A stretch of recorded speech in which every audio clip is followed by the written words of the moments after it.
הרדיו הבינתחומי. בינתחומי. 106.2 FM. הרדיו הבינתחומי. הרדיו החינוכי של המרכז הבינתחומי זה כל ישראל. 106.2 FM. השעה הבינתחומית. רצועת האקדמיה של הרדיו הבינתחומי.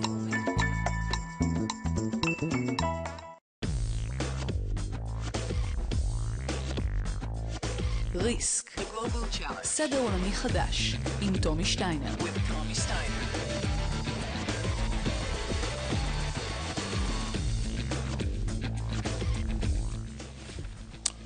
And a very good afternoon to our viewers and to our listeners. You are listening to and viewing 106.2 radio, broadcasting from Sammy Ofer Communications here at IDC Herzliya.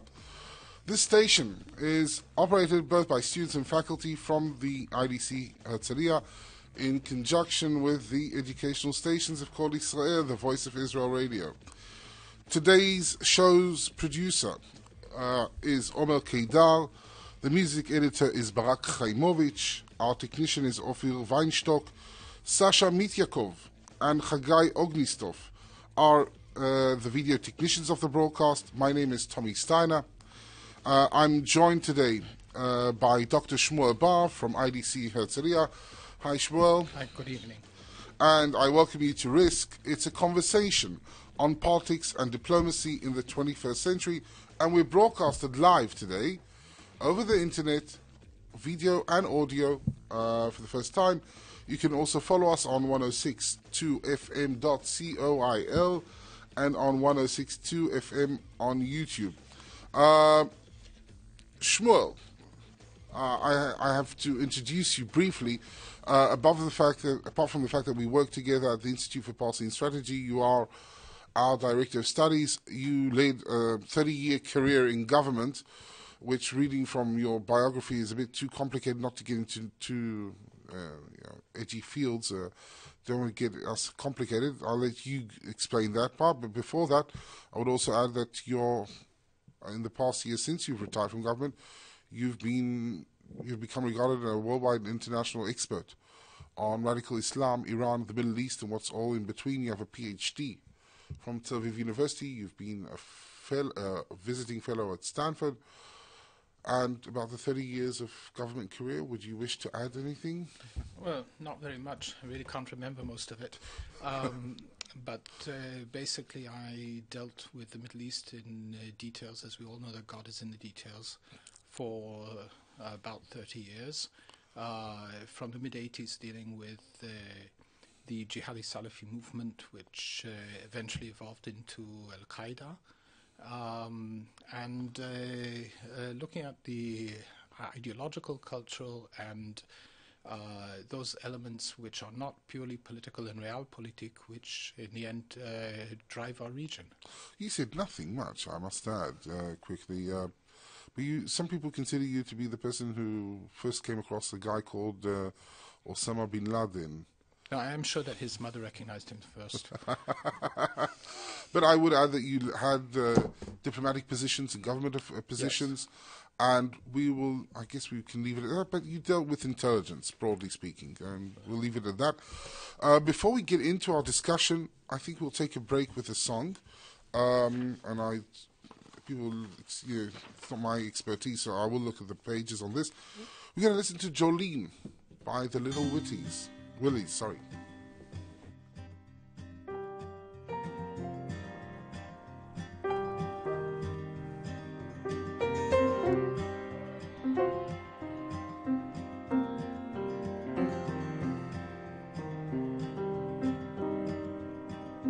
Thank you very much. You're back. We're on Risk with Shmuel Bar. I'm Tommy Steiner.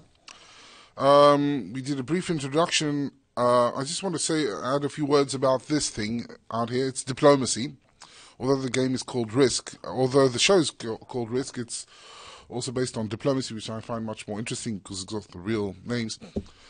And when we talk about the Middle East, and I look at this board game, Shmuel, I'm starting to feel that the Middle East is starting to look like this board game. The only difference is, in terms of shifting alliances and all that, the only difference is that we don't have a Metternich around. to handle the things. No, and it's not exactly the great game anymore because great powers aren't playing. They've gone home and hung up their badges. Yeah, and they left us to clean up the mess. Exactly. Thank you for that. Before we go into the Middle East, let's talk about something more basic, more fundamental about assessment.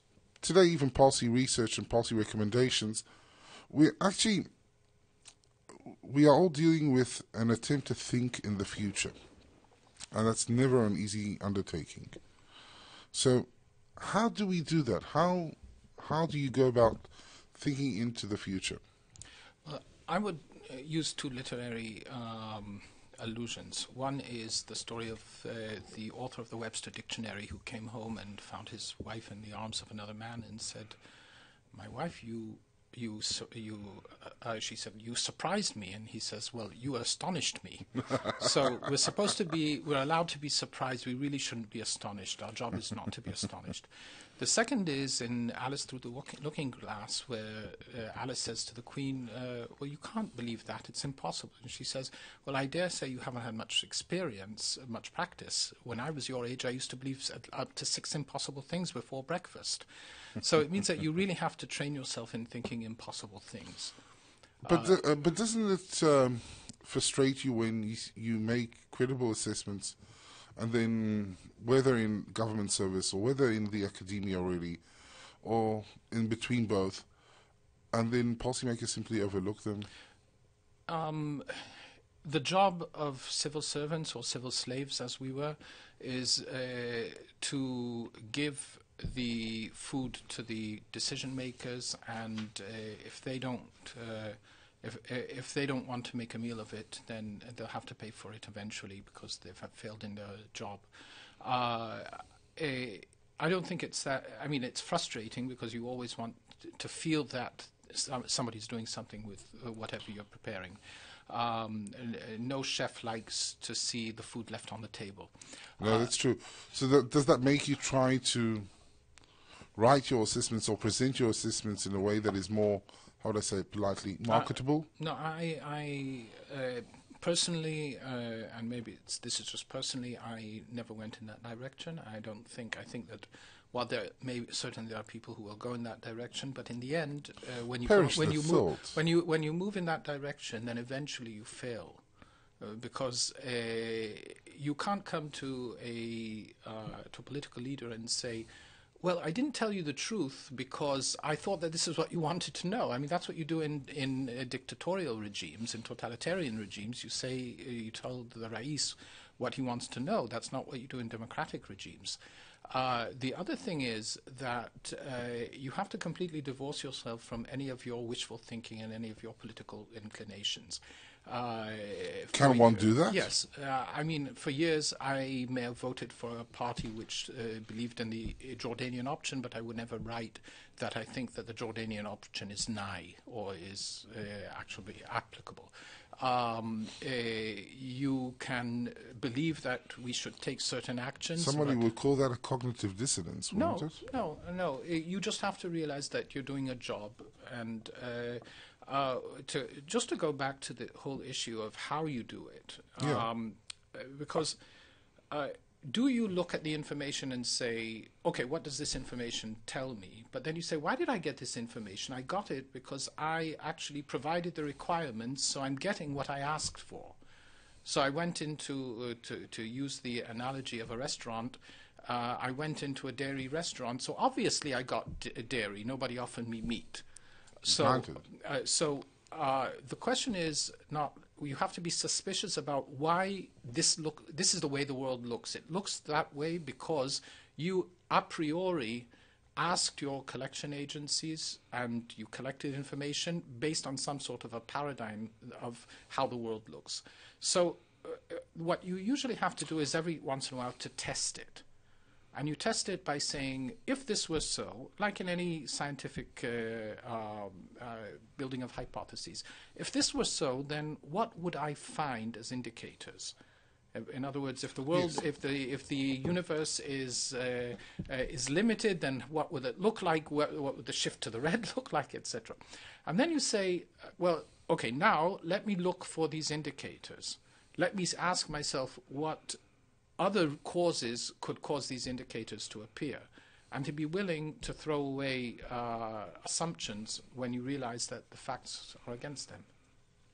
So, and when it comes to indicators, what you're saying is that you're trying to divorce yourself psychologically from your own beliefs and your own year-long assessments, and trying to understand and give a different perception, trying to see if this really fits.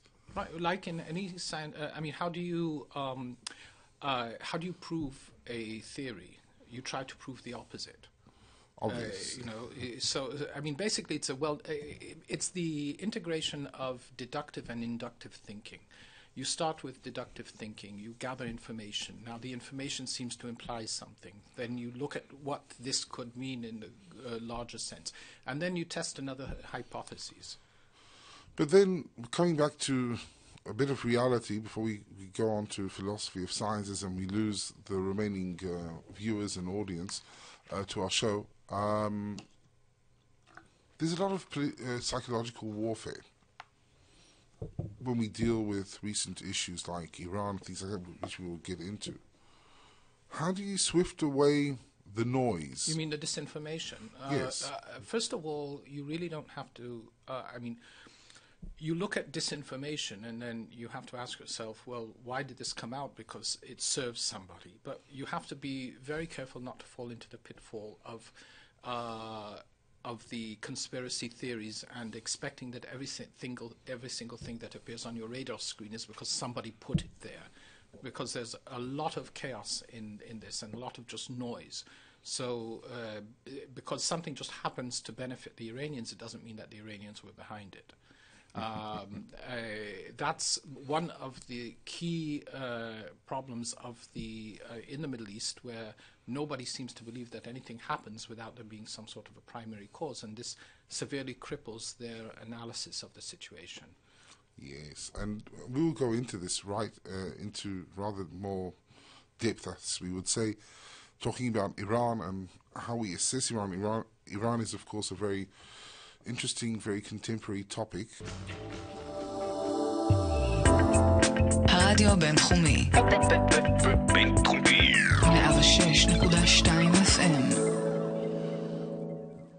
We're back on Risk. I'm Tommy Steiner. I'm joined by Shmuel Bar. We're talking about the Middle East today, and we will now move on from the realm of theory, so to speak, into the realm of practice, and we will start our discussion on Iran. We can't escape that, can we now? We talked a bit before about disinformation, but now let's try and look into, and we also talked about looking into the future. Let's try to look into the future of Iran, and let's start with the domestic power play. There is a power play brewing inside Iran between Ahmadinejad and the supreme leader, to some extent at least, and between them, some would say, and an opposition movement of sorts. Where are we going there? I think that we have to, first of all, there's always been power plays in Iran. That's what Iran is made of. There used to be a sort of triangle of the Shah, the Bazaar, and the Ayatollahs, and now it's the supreme leader and his clique and the Revolutionary Guards, which have taken over the economic functions of the Bazaar. But what's really happening now is it's a struggle between what I would call the second generation Jacobin elite of the IRGC. These are people who Of the Revolutionary Guards. Yeah, the Iranian Revolutionary Guards, who fought in the Iraq-Iran war. They went through the revolution. They thought the revolution is supposed to make Iran into a very powerful country and an Islamic Persian empire. Exactly, and it didn't happen. And then they said, well, why didn't it happen? Well, it didn't happen because very similar to very many revolutions, because we weren't true to the revolution. So we must take the revolution to its natural consequences. Madame Guillotine is hungry, and she's asking for more heads.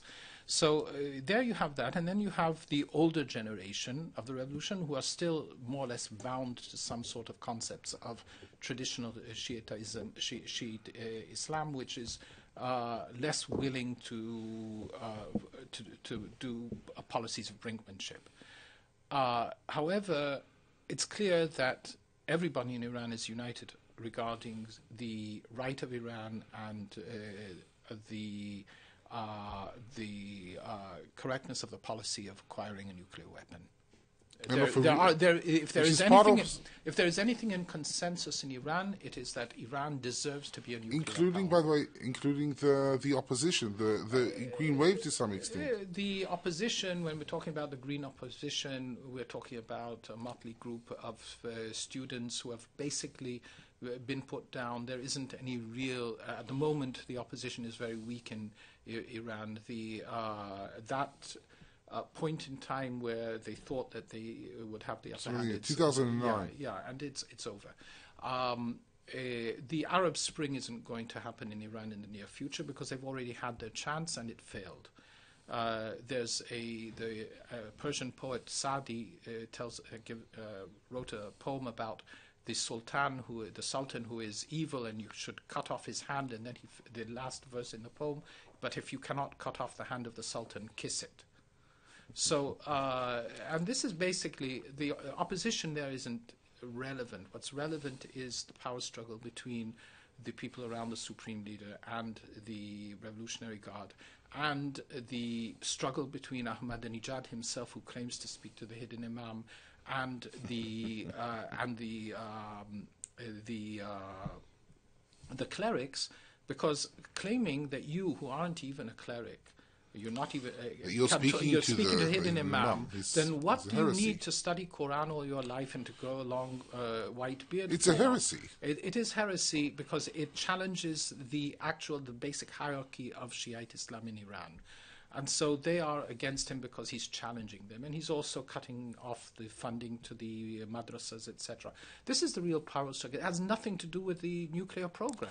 Or with Iran's regional ambitions. No, it has nothing to do with that. Now, what is clear is that Iran now is faced with a very severe economic crisis because of the sanctions.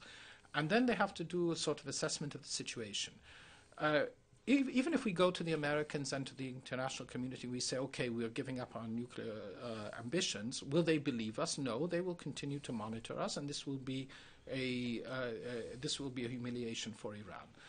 And they won't believe us anyway, so they won't immediately lift sanctions. However, if we hurry up and we acquire a capability for a nuclear test, even a small amount of enough material for a nuclear test, something like India did in the 1970s, like North Korea, and then we will say, look, threshold. We've crossed the threshold, we're here, there's no such thing as rollback, so if you want us not to continue, you'd better lift sanctions. In other words, they believe that the North Korean scenario of getting all sorts of goodies from the international community in return for not going on, and actually that way they will remain with whatever they have achieved and be able to continue. But North Korea also presented the Americans with a fait accompli at one stage. Well, this is what... Which went far beyond the threshold, by the way. Far, far beyond the threshold. They said, hey, at a six-party... at one of the negotiations, one of the North Korean negotiators came over to an American official and said to him,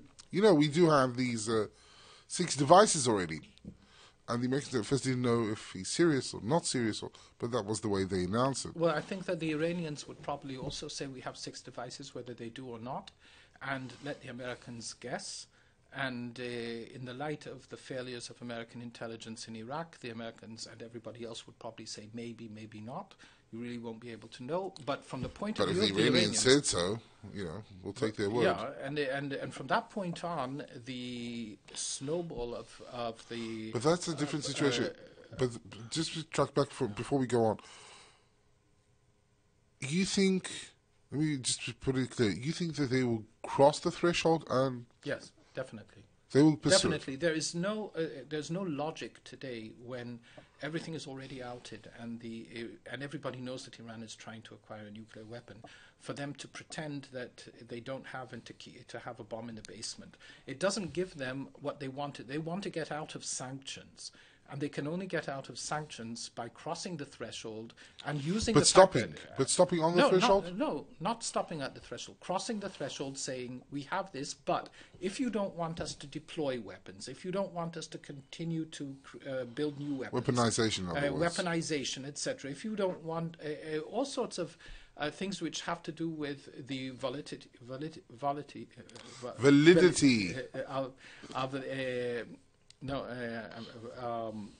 that it's a volatile area, volatility of the region, and then they'll say, okay, if you don't want us to go on with that, then remove sanctions, and they believe that this will work because they're doing an analogy to North Korea, of course, not realizing that in North Korea's nemesis, South Korea, didn't want any conflict with North Korea.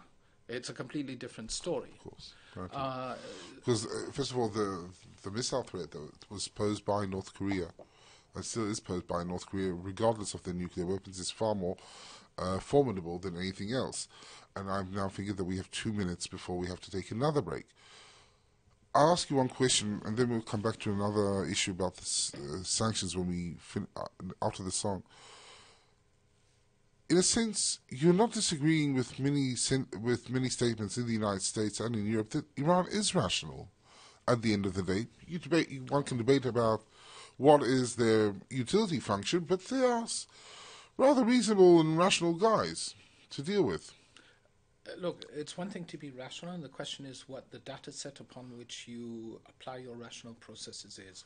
So if you are rational, but you believe that the other side is very weak, and therefore you act on that assumption. You believe that you have capabilities which you don't, for example, like Saddam Hussein did. So everybody is rational, and the question isn't whether they are rational or not, but what information gets through the gators, what information is applied through the rational process. In Iran, the problem here is going to be the very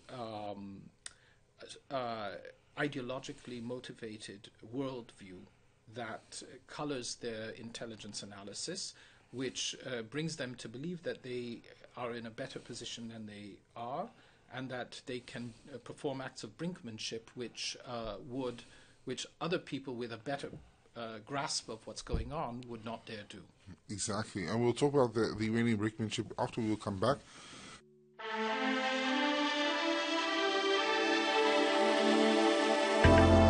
הרדיו הבינתחומי 106.2 FM הרדיו הבינתחומי הרדיו החינוכי של המרכז הבינתחומי וכל ישראל 106.2 FM ריסק סדר עולמי חדש עם תומי שטיינר. And you're back on Risk, and I'm Tommy Steiner. I'm hosting today, this afternoon, Shmuel Bar from our institute, from the Institute for Policy and Strategy at IDC Herzliya. It's great to have you with us. We're still talking on Iran before we move on, and we just started to talk about the rationality of sorts of the Iranian leadership. We more or less agreed that they are rather rational, but the question is how they perceive their rationality is quite different, and the assumptions on which they are basing their decisions might be slightly different from, to say it politely, reality. And you also mentioned the Iranian brinkmanship of recent days. Going back to that, many people, everybody agrees that the international sanctions imposed upon Iran, the global ones and the separate ones by the United States, Japan, Australia, United States, of course, and Europe, are substantial. Actually, they took many by surprise that they were even imposed, me included. I have a funny feeling that you too. And they are clearly taking an effect inside Iran. There's no doubt that they are taking a toll on Iran's economy, on its ability to do very basic things, even with their nuclear program. But one would have expected that in face of sanctions, they might be more inclined to diplomacy, to discuss. And by the way, Dennis Ross wrote about this, a wonderful op-ed in last week's New York Times, in which he claims that time is now for diplomacy. But then you see something which is, you see the frantic actions of Iran, the frantic statements. I think the Deputy Chief of Staff of the Iranian military, of the IRGC, said just the day before yesterday that Iran could take preemptive strikes. How do we explain this frantic operations, the attempted assassinations in Asia? How do we explain this? Well, first of all, we have to explain it by trying to think like Iranians and not like Westerners or Israelis. The Iranian, first of all, views the world through a very dichotomist worldview. In other words, there's black and white, there's good and bad. And the other side is always planning, is always in a conspiracy, is plotting, and in general they say, well, wait a minute, if there is an overture, a diplomatic overture, then this is disinformation on the other side, actually preparing a strike. They will say, how do we deter the other side? We have to give the other side a taste of what they can get. So we're not going to lash out and attack American targets at the moment, but we will attack Israeli targets, and then everybody will say, look what the Iranians could do. That's just a taste of what they could do if we allow the Israelis to attack. To be honest, and despite our best wishes to the wife of the Israeli diplomat that was injured in India, they didn't have much to show for. It doesn't matter. It's the person who authorized the attacks didn't think that the attacks were going to be disrupted. The idea was that you do all at once a large number of attacks against Israeli targets. And as a result, the whole world will say, oh my God, this is because the Iranians have upset, the Israelis have upset the Iranians. This is what the Iranians can do to the Israelis when they're upset. Then imagine if we don't keep the Israelis from attacking Iran, then what they will do to all of us. So this is the way they think about it. In other words, they're sending a message, a deterrent message. You have to remember that deterrence in Iranian parlance is always I call this preterrence, in other words, preemptive deterrence. You do something in order for the other side to know that this is what you can do. You don't leave it to its imagination. So that's one thing. The other thing is that they, looking at this situation, they realize that in the end they can only buy time through negotiations. And if the negotiations don't result in removal of sanctions or lifting of severe sanctions, then there isn't very much good for those negotiations. They can only buy some time. The whole idea behind negotiations, as far as the West is concerned, is to bring them to agree to something. From their point of view, it's to keep talking while they continue to promote their program. So in other words, to put it in very plain terms, you don't really believe that there is a chance that sanctions, however severe, can really change Iran's determination to pursue the nuclear path? How could it? What can you offer through negotiations which could come anywhere near what the Iranians can get from having a nuclear capability? Having a nuclear capability, they can dictate oil prices, they can have hegemony in the Gulf, they can have enormous influence over everything that happens in the Arabian Peninsula. They will be immune in their eyes from any repercussions of their terrorist activities. what negotiations can offer them? What in the negotiations are the Americans going to say, well, do you want hegemony over the Arabian Peninsula? Take it. I'm not sure that the Saudis would be very happy with that. No, I'm not. No. So there's nothing that can be offered them in negotiations. You negotiate when you think that there is some sort of a deal which, in terms of cost effectiveness, the results of the deal could be better than what you can achieve by not What we reaching call negotiations 101 in other terms that we seem to forget. So in other words, a showdown is nearly inevitable between Iran and the world, perhaps Iran and Israel.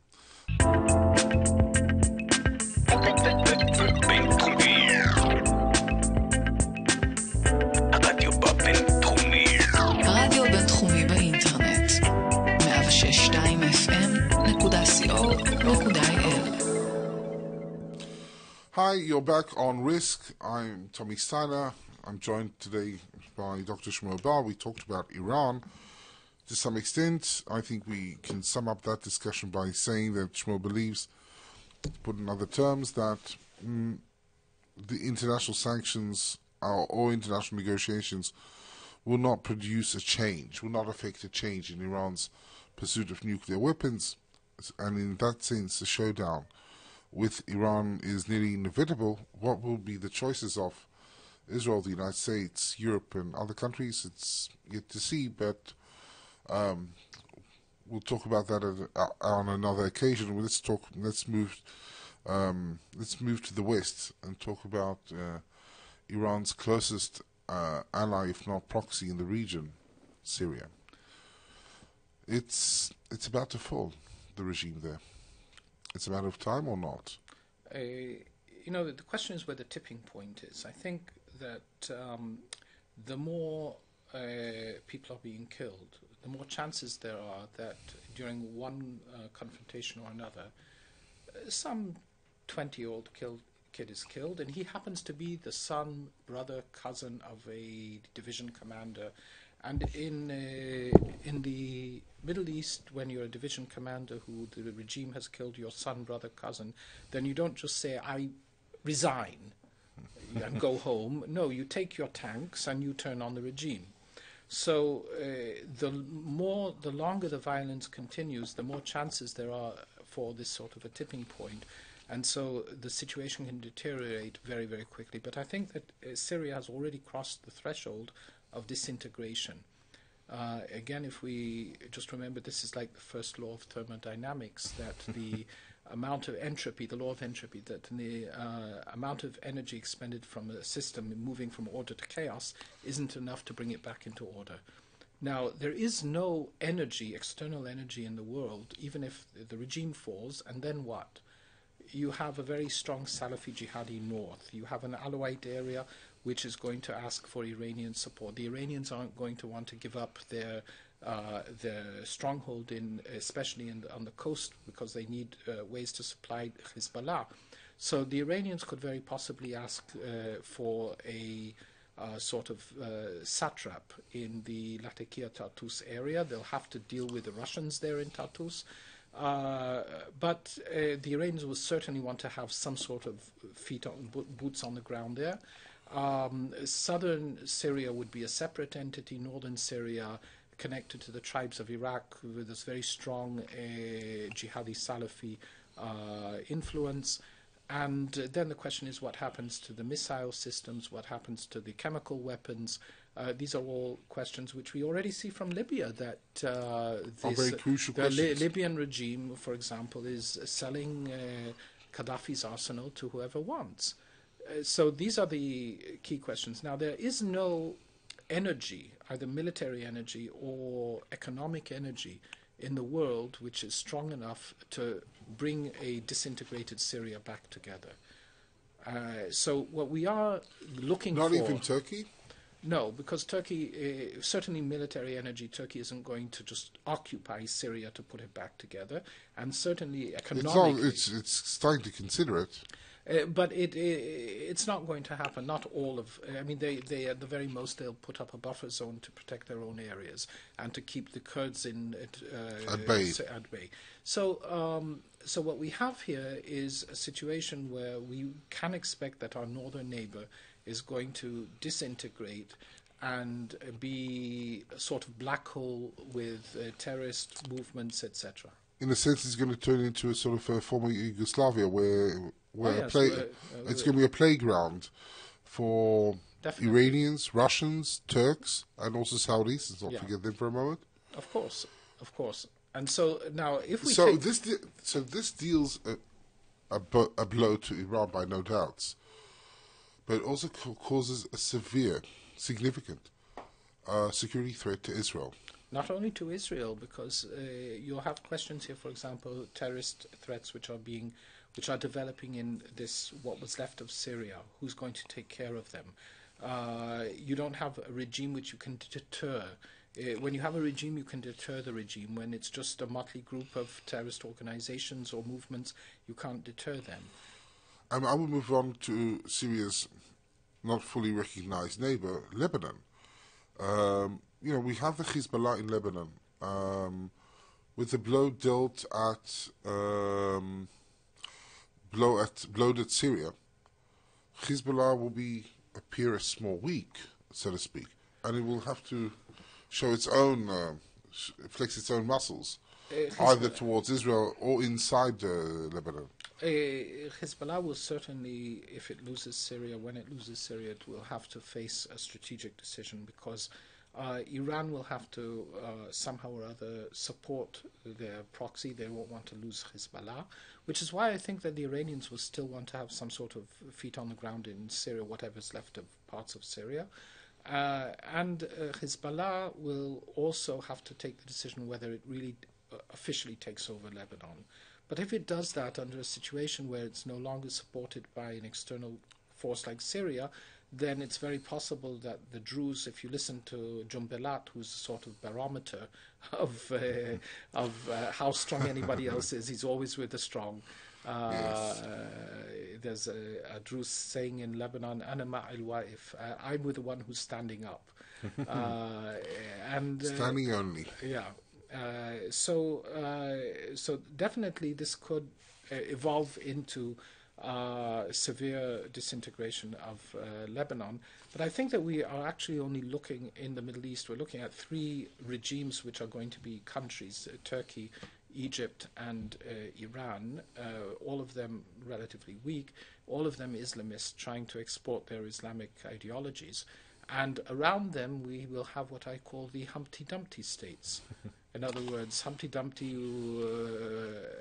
all the king's horses, all the king's men can't put them together again. No, they can't put them. But the problem is that we have too many kings, too many horses, and plenty of Humpties to go around for everybody. Iran, it's been argued, will now be facing regional isolation. To some extent, that's correct, because if it loses Syria, not that it had many regional supporters, but Iran will be more and more isolated. And I assume you would agree with me that the nuclear weapon program is only part of a broader strategy. It's not only just to acquire nuclear weapons to immunize this regime, it's also part of a broader strategy to seek hegemony of the Middle East. And Iran might lose Syria. Whether or not it will be able to maintain some boots on the ground or not is still to be debated. But it has plenty of troops or feet on the ground in Iraq and actually across the Persian Gulf.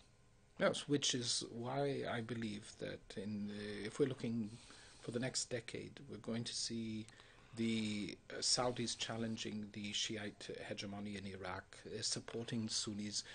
Basically, for example, the Saudis refrained from overt support of the jihadi movement only because the jihadi movement was responsible for the attacks of 9/11, and the Saudis had to, somehow acquiesce to American pressure. But if the Americans aren't helping themselves, yes, and if the Americans though aren't there to help them against Iran, and Iran acquires a nuclear weapon, then all bets are off, and then the Saudis will. But do you think the will Americans start. are so stupid? It's not a matter of stupidity, it's a matter of cultural dynamics. If you are brought up in Saudi Arabia, and one of the best sellers of the last decade in Saudi Arabia is the Protocols of the Elders of the Shia, which tells the story about how the Shiites were infiltrated into Islam by a Jew at the beginning of history, and that the Shiites and the international actors and the Freemasons are all plotting to destroy Sunni Islam and to destroy the mosques of Mecca. No, but I'm talking about the Americans. They're being a bit stupid. Do you think that they will not, in the eventuality that Iran acquires nuclear weapons, crosses the threshold, the Americans would not do all that is in their power to make sure that Saudi would not go along that path? How? The Americans, Oh, first of all, they can offer extended assurances, but what Saudi regime will be able under those conditions to accept American weapons or American military installations in Saudi Arabia. So they're going to have to support Saudi Arabia from afar, which isn't the same. From Bahrain, it's not that far. Wait.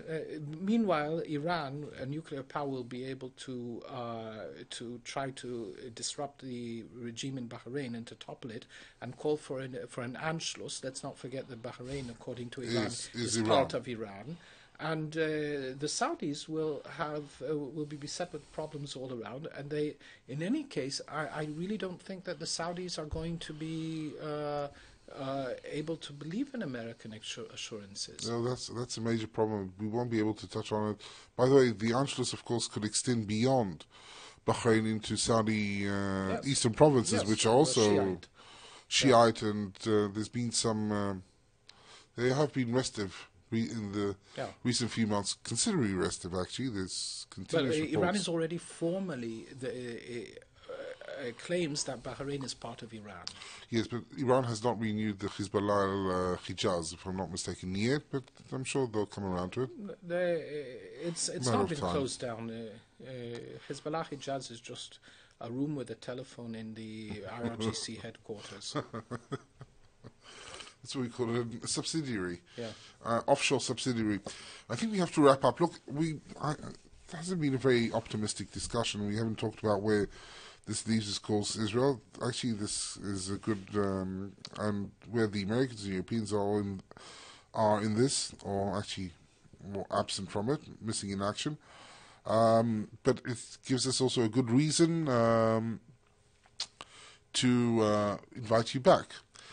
We will go shortly, and we'll listen to the last song of this broadcast. But before that, I have to pay my thanks to you for coming out, to Shmuel Bar, to my producer Omer Kedar on my left, to the music editor Barak Chaimovich, to Ophir Weinstock, our technician, to Sasha Mityakov and Chagai Ognistov, who are the video technicians, and we will end I think rather appropriately, Love Will Tear Us Apart by Jose Gonzalez.